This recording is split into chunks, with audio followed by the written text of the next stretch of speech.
in the lake.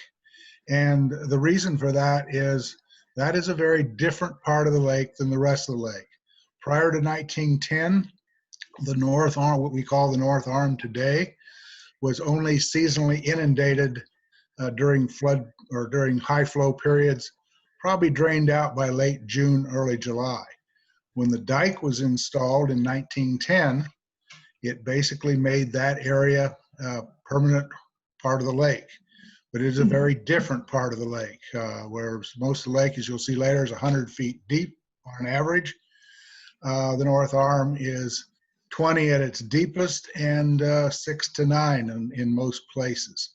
So that's our definition of North Arm. That makes it very different in a lot of ways from the rest of the lake. If we can go to the next slide. It makes it an epicenter, of course, for aquatic weed growth, and Gil is going to address that in just a minute. Also, the physical characteristics and nutrient dynamics and status of the North Arm are very different. And these, all this information, we're going to top off by pointing out some potential management solutions to some of the situations that exist in the North Arm simply because of its unique nature. So with that, I will turn it over to Gil and his discussion of the aquatic noxious weeds. Hello all, can everybody hear me? Yes, indeed. Great. I'm going to use some slides here, a PowerPoint that was done by Jeremy Varley from the Idaho State Department of Agriculture. I have edited it with his approval to give it a real North Arm focus. Let's proceed. You're looking at the North Arm there. You're looking at Sportsman Park. Next slide. There are a number of noxious weeds in Hayden Lake, but the two that really present the biggest problem that have been the focus of weed treatments have been Eurasian water milfoil and curly leaf pondweed. Milfoil is found really all over the lake. It grows at certain depths, shallow depths, bays, and of course that includes the North Arm. And going back in years past, our main nemesis in terms of weeds was Eurasian water milfoil. Unfortunately, a new villain has popped up in the last number of years, probably 5 or 6 years, and that's curly leaf pondweed. It's found almost exclusively in the North Arm of the lake, and therefore the treatment focus that Idaho State Department of Agriculture maintains is currently for pondweed in the North Arm of the lake. Some pictures here. If you're North Armers, and I'm going to admit here too, I'm a fellow North Arm resident. I live up at Sportsman Park. So what I'm talking about here is near and dear to me, as it probably is to you if you're living up here also. The famous weed mat of topped out curly leaf pondweed pictured on the left, and then a really good picture of the pondweed and some of the turions or seeds on the right. Next slide.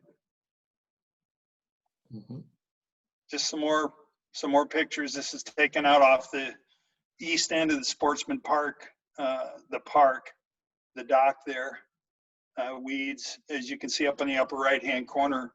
The waterfowl love curly leaf pondweed. It's what they eat. It's great stuff. Easy eating for them, but really a headache for us. And next slide, please.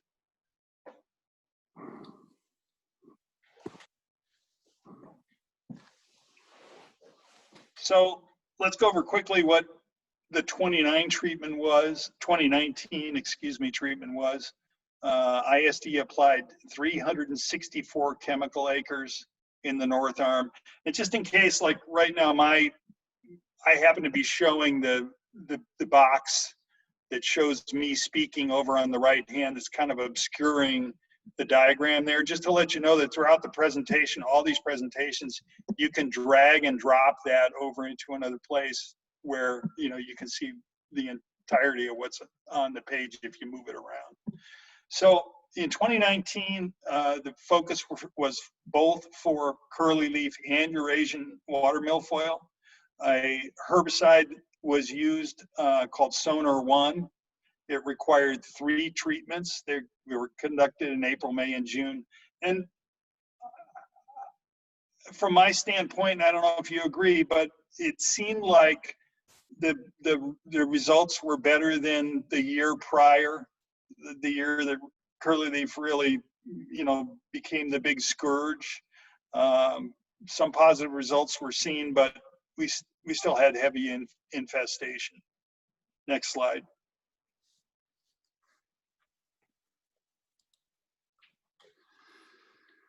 So ISDA rolled up their sleeves and did some pretty extensive testing to get their arms around the whole situation and problem. In fall of 2019, they took one of their boats, loaded it up with their biologists, used a dredge device to take samples directly off the bottom of the north arm of the lake. And the diagram that you see up there with all those yellow circles with X's, those are by GPS where they pulled samples for their study. They were looking for, as they dredged up this muck, they were picking out the turions of this curly leaf pondweed. And think of turions as being seeds. They're fierce little seeds. They're very hard. They embed themselves into the lake bed and make future curly leaf pondweed babies. So what ISDA was looking to do was say, where are the turions? How many of them are there? Are they viable? Some of them are viable. Some of them, you look at them, they're not going to reproduce. And then they applied statistical analysis to what they did. And after this statistical analysis, they estimated conservatively that there are 35 million viable turions sitting in the muck at the bottom of the north arm. This is conservative because they were only able to sample with their dredging device so far down into the mud. So again, they think this is conservative. You're looking at a illustration here of what the worst concentrations of curly leaf pondweed are. And on the next slide, you will see, next slide. I'm afraid there's a delay, Gil. Oh, okay. I kind of figured that out, but you'll see another indicator. This is a little more, granular here. This is the density of curly leaf pondweed. The dots in black are areas that really aren't infested or lightly infested, and then green is infested, yellow is worse, red is worst. So you can see, and those areas kind of fit along with that prior thing you just saw. We don't need to go back, but you can see the areas where we've really got a curly leaf pondweed issue up here. So next slide. Oh, the area that's in the oval there is the area that, again, I said there's not much, if any at all, infestation there. So when ISDA tailored their chemical program for this year, and the goal is to always not apply, only apply it where you need to apply it, not apply more chemical than you have to. That's where they looked at carving out. You see the whole blue area there is the north arm from Henry's Point north. But if they could carve out as much area as possible and not treat it, that's a good thing. Next slide. So the 2020 treatment for weeds in the north arm, you're actually looking at the picture there. It's kind of a poor quality picture because I took it with my phone off the ISDA website, but that's the actual treatment area for the year 2020 here, spring 2020. And you'll see that actually at the bottom, you've got Henry's Point. It's right under that that little line that's under the yellow stuff there. So they stayed away because that wasn't an infested area. They were able to stay away. They were able to keep the people around Henry's Point from having restrictions on water usage, etc. The treatment was done with a different herbicide called Gallium SC. And one of the redeeming qualities of this is only one application, one well-timed application, we'll talk about that later, is necessary to get the job done. Of course, the target species was curlyleaf, which has almost become a monoculture up here. It is almost literally taken over up here. But it's interesting to note that any milfoil that was growing at the time that they applied this chemical will be eradicated. The concentration was 10 parts per billion, and as always when they apply chemical, residue samples are taken so that any water restrictions that apply can be taken off as soon as possible. So samples were pulled 4 different locations up in the North Arm on 5/22 and 5/28. The slide here says there will be another sample taken tomorrow, but it's actually been put off till 6/11. So on the 11th here, in a couple of days, we get that final pull. What to expect this season with this use of this new chemical treatment and program is the hope is that unlike the last couple or few years, curlyleaf pondweed will not top out on the water. We won't get those huge mats. They will not produce turions, and that the reason is the timing of the application. We'll talk a bit about that later, how important that is. The weeds will drop to the bottom of the lake and decay, so they really won't form floating mats that are going to get chopped up by boats, which in turn spread the weeds and cause more replication of weeds, less fragmentation. So as it does typically after these treatments, the curlyleaf will fade away and leave the lake in mid-July.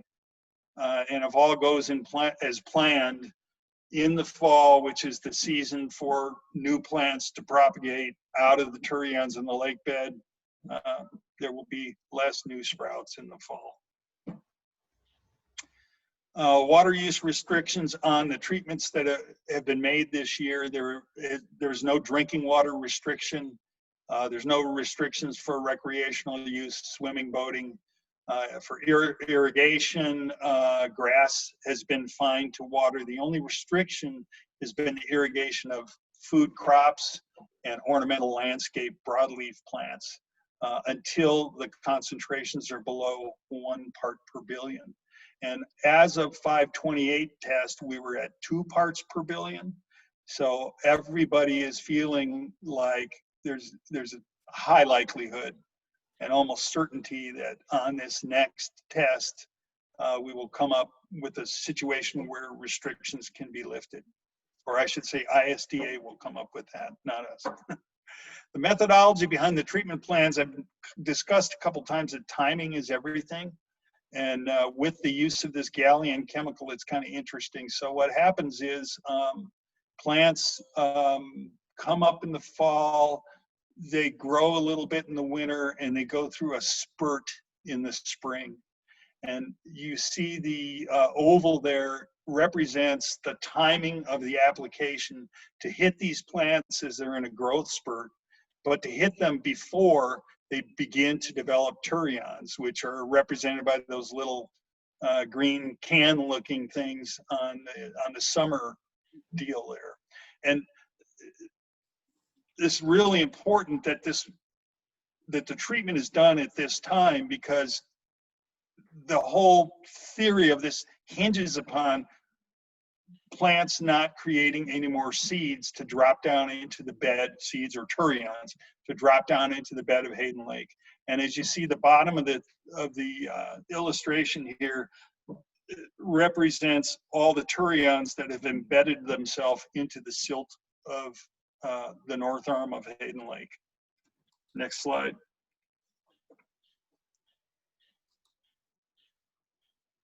So the hope is that if the weed program precludes the pondweed every year from making any more turions, that each year that progressively passes, plants will sprout up from turions embedded in the silt, but there will be less turions, and that we will get to a point where we're back to curly leaf pondweed not choking out this end of the lake. And that's the hope that everybody has. Next slide. Going to back out just a little bit. We've been focusing on the North Arm. Just wanted to tell you quickly what ISDA's efforts were lake-wide for control of noxious weeds. So as we know, they followed up with a spring survey of curly leaf pondweed to judge, okay, what's growing up, what rose up in the overwintering process. And so we've had our treatment in the North Bay. As for water milfoil, you can see the diagram on the right, and you will see areas marked in the lighter color there that were all the areas that were treated chemically in 2019. Essentially everywhere in the lake but us, but that's fine. we needed to treat the pondweed last year, and we used a chemical that would work on milfoil. So what's going to happen is ISDA will follow up with a survey and of all of their treated areas to determine, did it work? Where do they need to treat this year, et cetera. And based on these results, they will prescribe their treatments. As always, on the milfoil treatments, if we go back to the days before curly leaf pondweed, where milfoil was our only foe, typically those treatments are done after July 4th, when the weed is growing, and also July 4th is the big weekend on this lake, and nobody wants to see any water restrictions in place because of treatments prior to July 4th. So typically that is done after July 4th.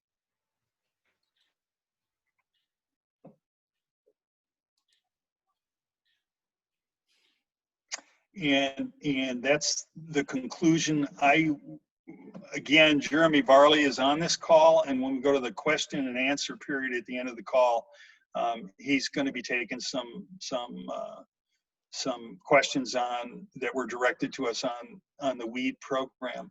I'd like to thank ISDA for their continued focus on Hayden Lake. When you look at their website, many waterways in Idaho, many waterways have situations requiring care and attention for noxious invasive aquatic weeds. And so ISDA, has to figure out where they're going to put their resources.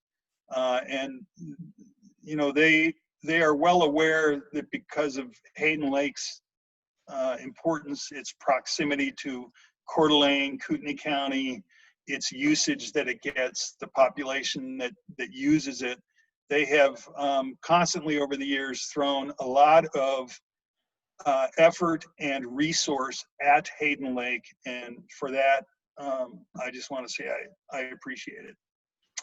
And that's it for me. Okay, thank you, Gil. I'll take over here. I wanted to go back to this slide because I'm now going to talk about first of all, the physical differences between the main lake and the North Arm, and then jump that into how the nutrient cycling is different in that lake and how that affects the growth of algae and also aquatic plants for that matter, because aquatic plants can take their nutrients right out of the lake waters as well as out of the lake bottom.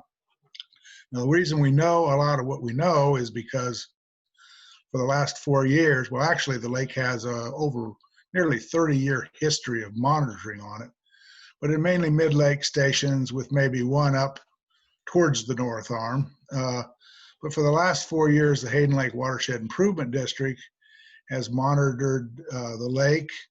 They have taken physical measurements. They have taken chemical samples looking at nitrogen and phosphorus species, which are the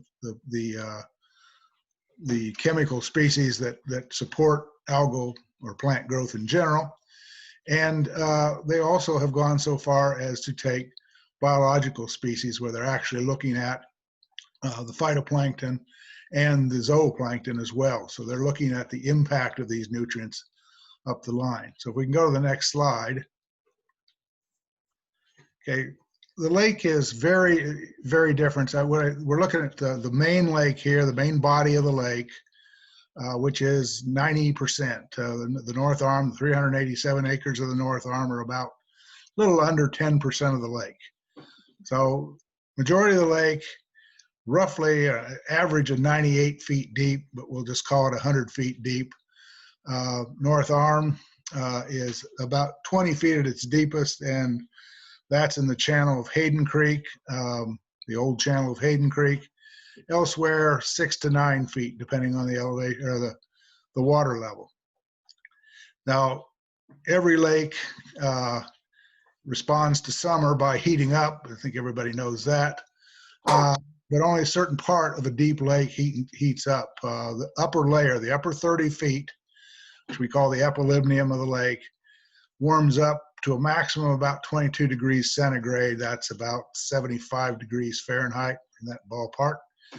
And that's the upper 30 feet. And that's where most of the biological activity occurs for two reasons. It's warmest, and it's also because its light penetration starts to fall off dramatically as you go down, at least the intensity. There's water in between a layer and another about 30 feet where the temperature drops precipitously from about 20 degrees down to 3 degrees centigrade. So 3 degrees above freezing. And then we call that the metalibnium. The hypolibnium is the deep water of the lake, and it never gets above 3 degrees centigrade. Summer or winter stays that temperature. And then, of course, there are sediments on the bottom of the lake that have been carried in over the history of the lake. If you look at the North Arm, it only has an epilibnium. It only has that warm layer because it's so shallow. So it's very different. It also has sediment on the bottom, and those sediments, both on the main lake and the bottom sediments of the North Arm, are very important in the nutrient balance. So let's go to the nutrients and see what happens here. Next slide. First, I've got to define a few things. Same setup, main lake, North Arm. You'll see a bunch of little P's, which are standing for phosphoric acid or phosphate, which is the active form of phosphorus taken up by plants. And little n's, which are nitrogen, that can exist as either nitrate, or ammonia in the water of the lake. And these occur both places. The phosphorus can come from three places. It can come from bottom sediments.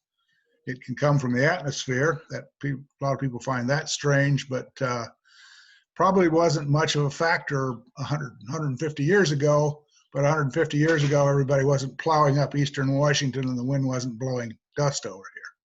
So if you don't believe we don't get a lot of fallout, just wait for the next pollucer and go out on your deck and see how much dust's out there on the railing.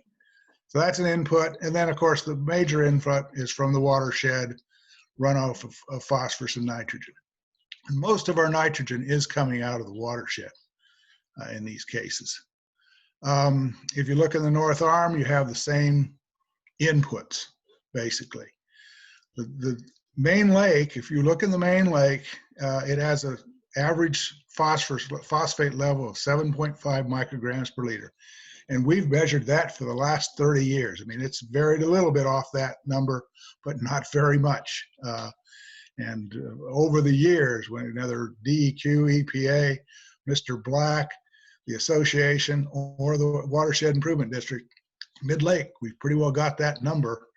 And that is clearly in what we call a phosphorus limited lake. In other words, phosphorus is limiting the growth of the algae out in the mid-lake.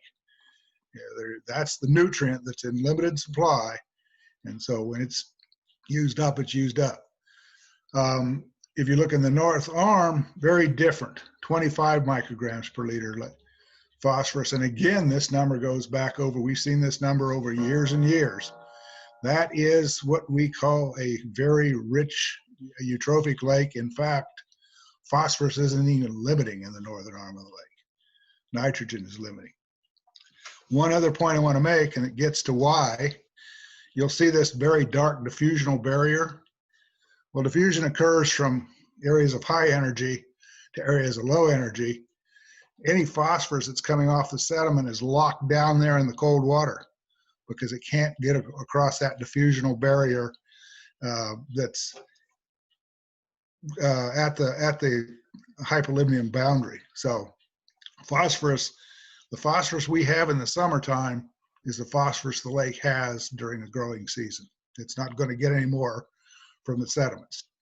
Over in the northern arm, that's very different. The phosphorus there is available. So it's a source of phosphorus.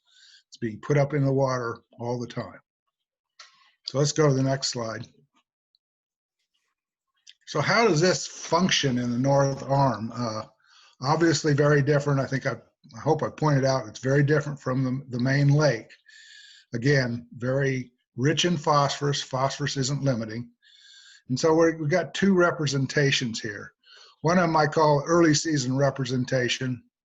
This is right after runoff, probably in this period right now. Phosphorus not limiting. It's coming out of the sediments, coming out of the sky. It's coming out of the watershed. Nitrogen's only coming out of the watershed. And these things are all driving algal growth, and these algae grow in a pretty good balance. We have diatoms, which are a brown algae. They're best known for their little silicate shells, green algae and blue-green algae. Those three grow in pretty good balance when our phosphorus is there and we have nitrate, nitrite, and ammonia present. But as the season goes on, this next slide, frame down, things change. The nitrogen from the watershed drops way down. We don't get nearly as much nitrogen. Still a nitrogen limited system. And we still have all this phosphorus. The only source of nitrogen now, a major source, is the atmosphere itself, which is a large percentage nitrogen. However, there's only one of these algae groups that can fix atmospheric nitrogen, and that's the blue-green algae. Blue-green algae fix atmospheric nitrogen. When we get later in the season, we see these algal blooms of blue-green algae, and some of those can be dangerous because algae are neurotoxic. We see these blooms late in the season. The reason we see them is we have in the north arm a nitrogen-dependent system, and when the nitrogen, the aqueous or the nitrogen in the water is depleted, we all of a sudden get the blue-greens that can fix the atmospheric nitrogen take off and grow just out of control because they have control of all, they have everything they need now to grow and no competition.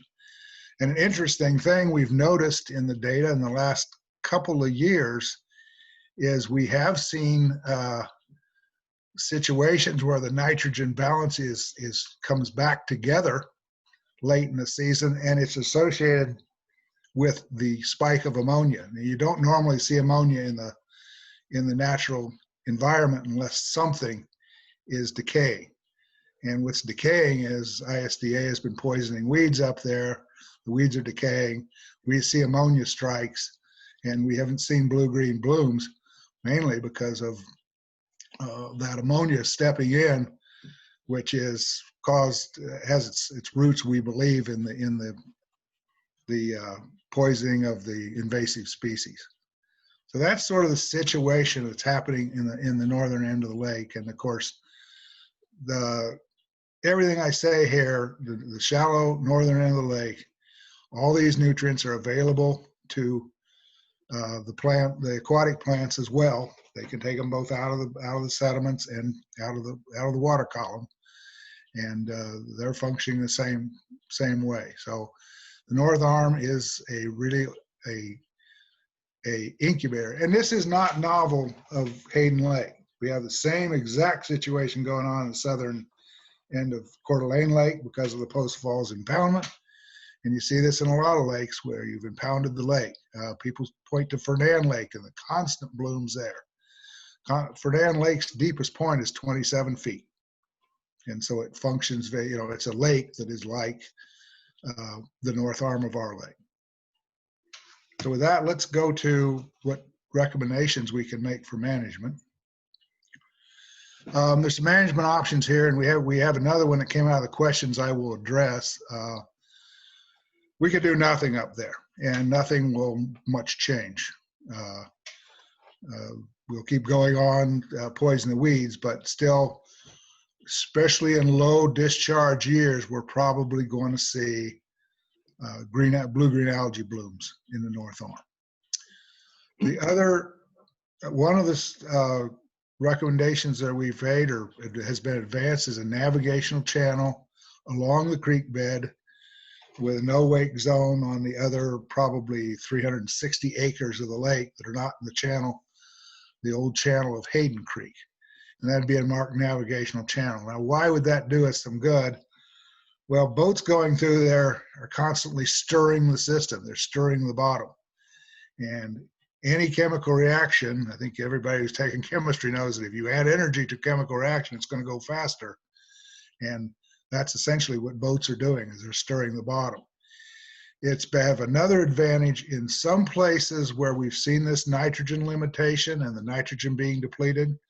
One of these places in the state is Dvorak Reservoir. If you're familiar with that, that's an impoundment of the North Fork of the Clearwater down in the middle of the state. It actually has blue-green blooms, and they are combated by adding a small amount of nitrogen, very small amount of nitrogen as nitrate back into the water, and that precludes those blooms. It can shut them off by doing that. Our consultant, Darren Brandt, who's an expert on this, has pointed out to us that doesn't, we wouldn't even ballpark and do that as long as people are going up and down at high speeds in the North Arm. So that's another reason for the channels. We could possibly have a management technique we could use, but we can't do that with people charging around up there.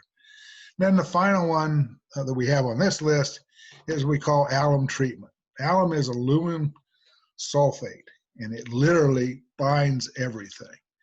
So what it would do, it would bind all those nutrients and all that phosphorus in a form that would make it unavailable. It basically could not be liberated out of the sediments. Basically, you'd start burying it with new sediments. So eventually this remedy would work off. But I call this the nuclear option because literally you would change the whole character of the North Arm up there. You would literally do away with all your weeds, probably for a while, and you'd slowly get a new accretion. And this is what happened after 1910 to date. You'd get a new accretion of sediments, and eventually you'd start, you'd get back to the point where we are today. But this you could kiss the bass fishery goodbye. You could kiss a lot of the amenities of the North Arm by doing this. And the one place this was actually done on Liberty Lake over in Washington. The one place it was recommended here in Idaho, Fish and Game went absolutely ballistic about it. They were not for it. The other option that has been thrown out there in the questions was dredging the bottom of the lake, which would get rid of those sediments, but you come against, first of all, one huge legal hurdle, and that's Section 404 of the Clean Water Act, which does not allow dredging of wetlands, and lakes are considered lead wetlands. You'd have to basically replace the 387 acres that you dredged with other wetlands someplace else under the current interpretation of that law, if it would be allowed at all. And then the other problem is, what are you going to do with everything you dredge out of there?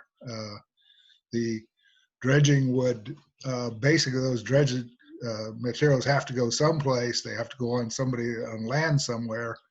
And I think we all know the price of land here would probably make it prohibitive.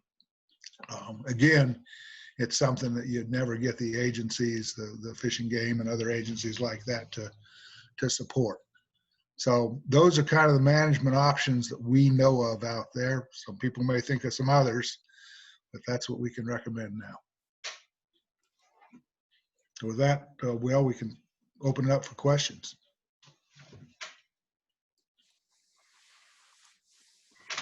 Okay. I haven't had anyone chat with me, Jeff. Oh, okay. Well, I know you have a list of questions, earlier questions. Do you have those? No, I think I gave those to you guys so that you would be able to address them. Oh, okay. I've got those on another email someplace. So Okay. I didn't. Well, let me address one of them I remember, and maybe Barbara wants to come in on this. Someone asked what about sewering the arm or the north end of the lake, and the answer to that, and I did consulting in this area once long ago. The problem with sewage treatment, centralized sewage treatment, is not the sewage treatment plant. A lot of people think the sewage treatment plant's the expensive part. That's really not the expensive part. The expensive part is building the interceptors to basically pick that up. So I live on the south shore of the lake. We have an interceptor along here, but to actually collect that, you need heavy density. So the LI, and you wouldn't get everybody around in the sewer district to pay for it. They'd basically set an LID, and the people up there would have to pay for it, and the bill would be huge. I mean, just an ER to hook onto the sewer is what, 13,000 now or something like that, and it'd be way more than that. What really keeps that from happening is you don't have the density up there. And I guess the question I would have is, would you really want your area to look like the South Shore? Because that's what happens when you have a sewer. The South Shore, from the marina back to the dike, didn't used to look like that until the sewer was built. Okay. So I did. Go ahead, Gil. I was going to say, I brought up the list of questions. Did you bring them up? I had them as well. So Okay. So you want to do them? You want me to do them? go ahead, Gil. Go ahead. Well, okay. I will list these. I will read these questions. I'm not going to attach the name of the person who asked. One person asks, in the short time we've been a homeowner in the north arm of Hayden Lake, we've had 3 large white plastic barrels wash up on our property, among other large articles of debris. Is there some common source for these barrels on the lake, and what is the recommended method of disposal? Okay, I can answer that one since this used to be part of my business before I retired. Those barrels are coming from underneath docks, and they're typically flotation for docks, and they're coming from whatever dock is breaking down. The Watershed Improvement District collects derelict docks and derelict material like that regularly. However, a barrel is kind of a tricky deal. A barrel is considered a hazardous material until proven otherwise. And believe me, we used to get all kinds of barrels that would wash up just like you're talking about. Have to hire a consultant to go out and find out that, guess what, there was water in them. But that's the law, basically, if you have to do that. What I would recommend is, and Mary Ann, you're on, I believe, I think the district for the next few days is still collecting debris. If you could get them over to Mawkins Bay, they might be willing to take them because they have a bunch over there already. Can Mary Ann respond? Yes. Go ahead, Mary Ann. Thank you. If you go to the Improvement District's website, there's a permit application that you fill out, and it gives you it gives you the permit. You can print out a permit right away and staple that to your debris and haul it over to the back of Mawkins Bay. The pickup should be happening pretty soon. Like, we've just passed, yesterday was the last day for getting him over there, so we can squeak out another day or so. But I'm sorry, did you say Mawkins Bay, like with an M, like mockingbird? Yes, Yeah. ma'am. Yep. Okay. Walton's Bay. It's, you That know, was our question. I just want to make sure we're looking up the right place. Perfect. it's over by Camp Mivenden. It's actually Mockin's Slough you want to take them into, which is, Mockin's what? Slough? yeah, well, the slough is the area across the sandbar right up against the road there. Okay. Here we go. There. Oh, yeah, Mockin's he Slough. found it. Okay. We get the other computer going. We're looking it up. All right, but please do get your permit because that gives us a way to estimate the volume that we need to get out of there. Of course, we'll do some visual estimates too, and just keeps us all honest. Well, I just want to make sure I understand it. So like, so the white barrel, like just kind of is on the shoreline where we live, and it's an empty barrel. It's not like, oh, what could be in it, right? Yeah, there's not even a Yeah. lid on it. Yeah, there's no lid on it or anything. So you're saying we have to get a permit to throw it away? The permit is just something that the improvement district asks people to fill out to just help us all think about what we're throwing away and why we're throwing it away. Because the dock and debris pickup program is about, it's to pick up the stuff that has surfaced over the winter, that has come into the shores over the winter. But if you're doing something like, which isn't your case here, but if you're doing something like replacing your dock, then your dock building company, you would use your dock building company to remove your old dock as opposed to bringing it over to the debris removal site. So it's not a hazardous material permit. It's just a way for us to be connected to you as you're bringing your debris into this area for the improvement district to remove. And as you fill out the form there on the website, you get the permit right away. There's not a time delay or an approval process, et cetera. You get the piece of paper right as you're filling it out. Okay, thank you. You might add there that there's no charge, okay? Yeah, don't be afraid of the word permit. I get it. And I was back in the back of Mockins today looking at that. There's a few docks there that they're going to haul out. You need to go way back in the bay. You're going back in the bay. You're going, where is it? And it's kind of around a corner in the very back of the bay, up against a road, is where that site is, where they can get equipment in and crane that stuff out of there. So the next question, I believe, has been answered. Are there any plans to bring sewer services to the residential areas of the North Arm? The next question is, and I think it's been answered as well, since invasive plants thrive in shallow sediment, why not eliminate the favored environment by dredging?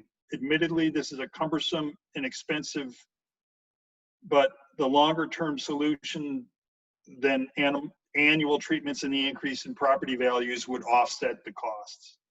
So I think that's been answered as well. Next question is, what is the short-term and long-term plan to mitigate aquatic weeds in the North Arm? Why can't we be assured that the lake will be treated annually, at least twice a year, beginning in May and again in mid to late summer when the blooms are at their worst? What are the best actions North Arm homeowners can take to preserve the lake? And I think I covered a lot of that, but Jeremy, you might want to weigh in on this. Sure, I'd be happy to, Gil. When it comes to the long-term control of the lake, the main thing that our goal is that we have to really be focused on those noxious and invasive plants. Those ones are the ones that we actually have that legal right to do something with. So when we get the late growth of the big wavy leaf pondweeds that are pretty common to see in that north arm of the lake, as well as some of the other native species that are in there, I can't speak to those, and I do know those can be just as problematic as some of the invasives at certain times on certain parts of that north arm. But as far as the invasive controls, we're trying to keep it at a level where you're not going to be getting those giant mats forming, because the natives don't form those mats like the invasive plants do. And so that's what we're trying to control. And I hate to say we're going to say, well, it's going to be an every year thing, 2 times per year. we're trying to really get our timing down right with our herbicides because we want to put the least amount of chemical possible in the water. You did a great job of illustrating that, Gil, where we really want to make sure that, you know, we're putting the least amount of chemical possible in the water, and trying to have the best beneficial effect on those invasive plants to help start removing those from the water body. And hopefully getting them to start trend downward by using chemicals that work better than a contact type herbicide like has been used in the past, like the diquats treatments that have happened, the 2,4-D treatments that have happened over the history of the treatment program in Hayden Lake. So we've switched to a more systemic type herbicide application, just because we're trying to really start to be more targeted with our removal efforts, because we want those beneficial natives to stay there, because all invasives don't do well with competition if there's a good amount of healthy competition. But that's a long answer for your question, but I really think the main important thing is, you know, every year we really want to assess, especially the North Arm, because it's proved time and time again how unique of a situation that North Arm of the lake is. And so we're really trying to make sure that we're giving it the best prescription for what we see on an annual basis. So we're not going to use a survey from 2-3 years ago to say we're going to go, okay, now it's North Arm's turn, because that information is not going to be valid because of how much change we see in that North Arm with growth from year to year. Okay, thank you. The next question is 2 parts. One is, what factors are considered in determining poor lake health, and what can be done to lessen the sediment in the North Arm? And I think, Jeff, you pretty much covered that, but any more comments? No, I mean, the sedimentation in the North Arm is basically what's come out of the watershed over the years. We are, the only thing I can add to that is the association is very much engaged in the Forest Service's honey badger planting, and they're planning they plan in these very large units, the hundreds of square miles, and turns out this particular planting unit covers 63% of the watershed managed by the Forest Service is covered in this, and we're very heavily involved in that. And our main focus is to try to A, keep any additional sedimentation down, and B, get rid of the sources of sediment that are there now. So we're trying to abate that. And of course, sediment carries phosphorus into the lake and carries it into that bottom from which it is then released. So we are doing as much as we can to abate that. But having said that, sedimentation is a natural process. Okay. Next question, same question. So just to acknowledge that it was asked and answered, McLean Bay sediment buildup, any solutions? Really the same question. Yeah. Next question is, will there be a second treatment if needed? Will the North Arm be treated each year? Is there any possibility of a permanent solution to weed control in the North Arm? Again, Jeremy, if you got any comments that haven't been already made. One other comment I would add is that in the coming weeks, on the week of the 22nd of June, I myself, and a good group of my colleagues, we're going to be heading up to North Idaho to be doing our surveys for the year. We'll be up there on the 23rd. We'll be on Hayden Lake. We'll have 2 boats out running and doing our surveys. And we will be assessing the North Arm to see if there's any additional milfoil growth in the North Arm. But again, it's going to be, all of our treatments with the limited resources that we do have. The way that we've set the program up is that we respond to the current year's growth. And so it's not like we're going to automatically slate every year. If we're going to do a treatment in Hayden, we're only going to do them as necessary. And we're hoping we're getting to the point where we're going to start seeing like that diagram that Gil showed in his presentation of the lessening amount of turgons over the years. We have kind of committed to this 3-year plan for the North Arm to try and reduce the curly leaf pondweed numbers, get them down to those lower numbers, because that's what we want to see, and start to see that site recover. And we are monitoring the regional water milfoil and hybrid milfoils that are in that North Arm, and trying to make sure that we are controlling those as those appear as well. Okay. Next question. I would also like to hear what is being done to mitigate the tremendous erosion being done to shores by boats operating too close to shore. At one point in time, a single narrow channel was discussed for the North Arm. What is the status of that conversation, Jeff? Okay, well, a couple of things there. First of all, the association over a year ago now negotiated to have legal navigational buoys put in around the lake. And that's around, unfortunately, none of that's on the North Arm. We asked for a navigational channel on the North Arm to keep things out in the center and no wake otherwise. So very much option 2 that we presented tonight. We were not granted that by the county commissioners. What we were granted, well, really by the state lands and county commissioners, what we were granted was 14 out in the main lake.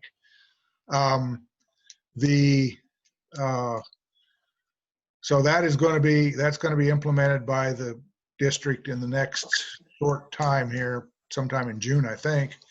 They'll be putting those 14 in. It doesn't do you folks up in the North Arm much good because there's not a single buoy up there.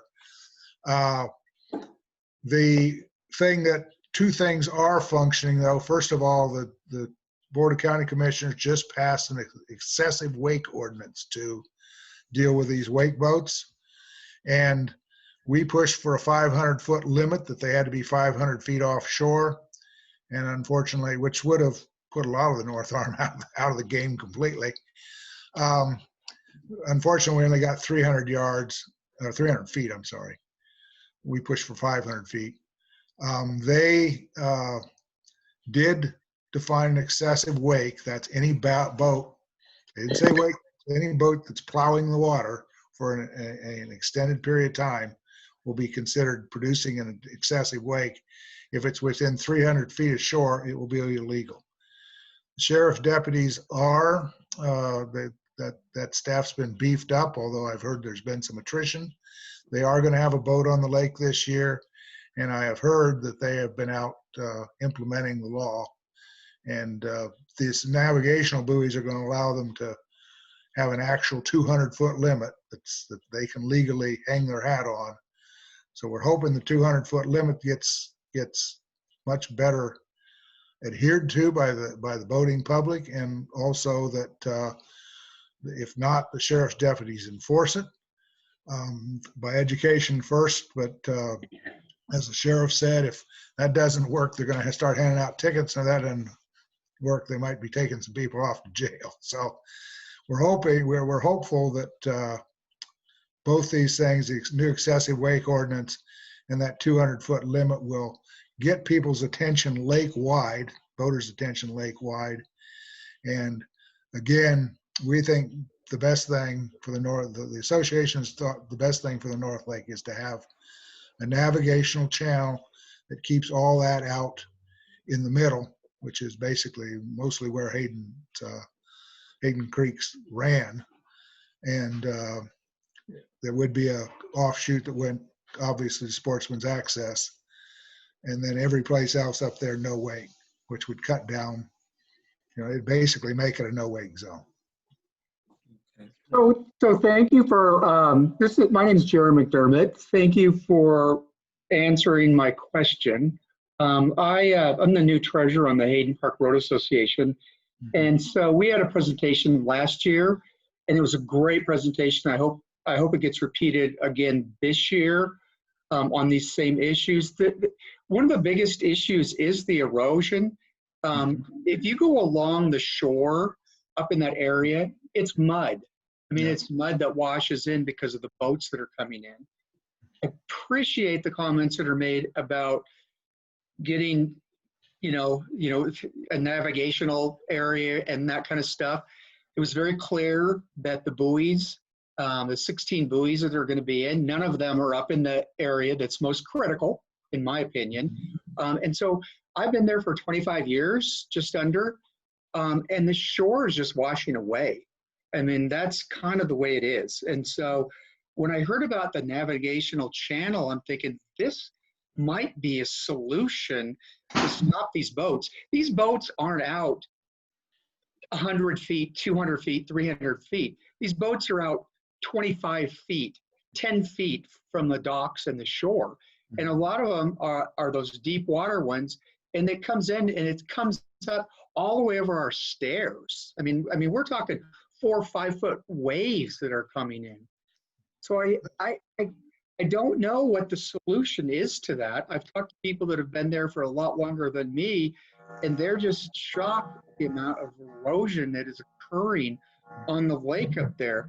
So when I heard, thank you for trying to talk to somebody, commissioners, somebody, I would love to get some information and come to some meetings and try to make the point about the level of erosion, what's happening to the north side of the lake. And frankly, to put in a sewer system, I mean, that's not a big, we can get federal funds for that. And so I guess I'd just like to explore a whole lot of different things.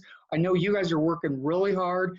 And again, it's very much appreciated, everything that you guys are doing. And I want to, just keep reiterating that. But we've got to do something more up there in that area of the lake. So thank you.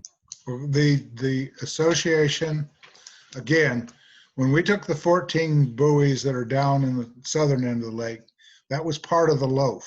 That was the part of the loaf we could get. We never have given up on the channel in the northern part of the lake. There is a petition, I believe, isn't there, Jan? We still have a petition to basically take back to the commissioners and say we want this.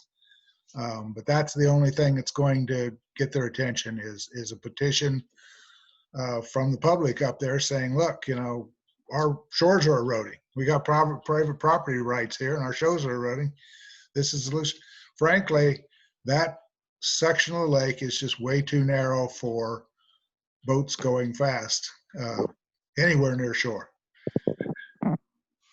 Absolutely. And if there is anything that I could do, I mean, I can be represent. Well, I haven't asked them, but I can be at least speaking for several of the owners up in that area to try to go to the commissioners and saying, we need to do something about this. And you're absolutely correct as far as it's being too narrow. I mean, like I said, I mean, I can't even let my grandkids swim off the dock because boats are coming in so close into that area. So what can we do?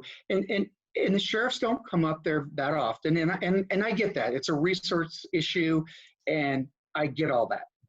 But we got to do something here. So again, thanks for doing everything you can. But if there's something that we as members can do to meet with the commissioners, to come in and talk to them, to go to public meetings, I'd love to know what other resources are available to really make something happen.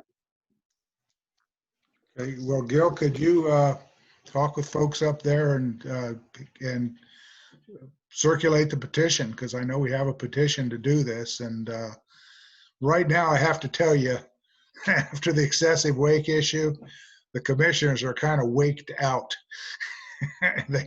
So it's not something politically we're going to go after just this second, but we're going to let them get through a few other things like Board of Reconciliation on taxes and a bunch of other things. But we intend to go back to them on this issue. Last, I've got 2 more questions here, and one is from a resident in Bob's Bay, and I think we've talked about this, but the question is what's being done and can be done to combat blue-green algae, both blue-green mats and toxic, that has significantly increased over the past few years in the North Arm. And I think Jeff covered the chemistry that's involved there. So those would be the solutions. There's one other question I don't have on my list here, but we received late, and it was from someone who asked, and maybe Jeremy can address this. Her contention was after last year's weed treatments, a few area dogs got sick. And after this year's weed treatment, she feels like the eagles and the geese are gone. I think I'm stating that the way she asked it. It's a great question. So when it comes down to the herbicide choices that we are making, obviously we want to look at what is the chemistry going to do, not only in direct contact with that chemistry, but what are kind of some of the after effects that you would see from that herbicide application, such as muck, such as things die off or things float off. What can it do to dissolve oxygen levels and things of that nature? So when we make our chemical choices, we do look at the EPA labeling as well as their SDS fact sheets to say what are the effects on everything from fish to mammals to insects, to really kind of see what are the effects of these herbicides. And that's why we've been going away from the 2,4-Ds and the diquats that we've used in the past, and trying to go to more of these, when you hear that our target rate was 10 parts per billion, that's only 30 gallons roughly in that 296 acres that we applied to. That's a very small amount of chemical, and we're trying to reduce that ability for there to be interactions with other organisms other than our target one that is the chemistry is set up that it is trying to affect a certain pathway in that plant that is targeted to that family of or group of plants, and so it's not going to have effects on other animals. And I know that this is a very hot issue that can have both sides of the issue going either way, but we really try to make the best choice possible when we select our chemistry choices, and we really do review the EPA labeling, as well as we do get in contact with the chemical manufacturers to just make sure that when we're making our applications that we're applying it at the proper prescriptive dose to have the most beneficial effect with the least amount of adverse effects possible. Okay. It's funny, I made a run in my boat today to look for geese. and they're around. They're in McLean's Bay. They're up in the wetland where Hayden Creek dumps in. One of the things that we've got going now, just as partially answering this, is the water is bank high, and the weeds aren't topped out in the lake, and geese eat by dabbling if they're eating out of the water. So I think what's happened is the geese have moved to areas where they can munch on grass, and if they don't have little ones and can fly, they've gone out to do that. I've seen a lot of clutches of geese, with goslings this year. We see a lot of them right around here around Sportsman Park, and it's been a good year for that, and I haven't seen any reduction other than what I just described, just due to weather. The waves have been pounding us here. It's not a good place to hang out where they usually hang out with water high and waves pounding. So that is what I had for questions, Will. I don't know if any more came in. No, there weren't any more questions, Gil. And I think, Jeff, we're working on some new initiatives at the association. For example, data collection to show the impact of excessive leaks. Yeah, we are. We got the excessive wake ordinance and the 300 feet. As I said, we wanted 500 feet. So we're working on two methods. One of them will be a email type complaint, but we don't want to hear a bunch of grousing. So we're going to have a specific form that can be filled out so we get specifics on what happened. And the other is we're going to be testing out trying to use cameras. We have some left over, some monitoring we did on the South Shore for phosphorus loading. And we're looking to mount those on docks where they can see the variation of the dock and pick up the boat that went by. And that's going to be very experimental. We're going to try it and see if it'll work. But we're going to try to monitor this 300 feet to see if it works. And at the same time, we'll be looking at the 200 feet as well. But you should be seeing more sheriff's deputies up there. And I've heard on one occasion at least that they were up in the North Arm working. So. Okay. This back to Jerry. Thank you very much for all the work that you have done. And if you do need a dock to put cameras up, give me a holler. Okay. Now, the next meeting of the Board of Directors will be on the 23rd of this month. Am I correct, Jeff? Correct, yes.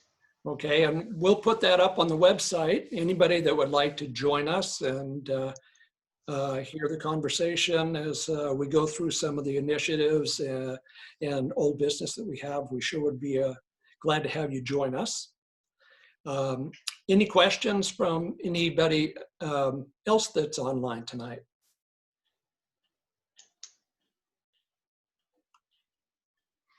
You can just go ahead and unmute yourself if you'd like to ask one. It's being recorded. Yes. It'll be on the website. Okay. We have been recording this, and we will be putting it up on our YouTube channel, and that'll be available tomorrow afternoon. And we'll post that link on the Hayden Lake Watershed Association website. Anything else in conclusion, Mr. Harvey? No, thank you all for attending. We appreciate it. Thank you, everybody. Do your hard work. Done. Thank you.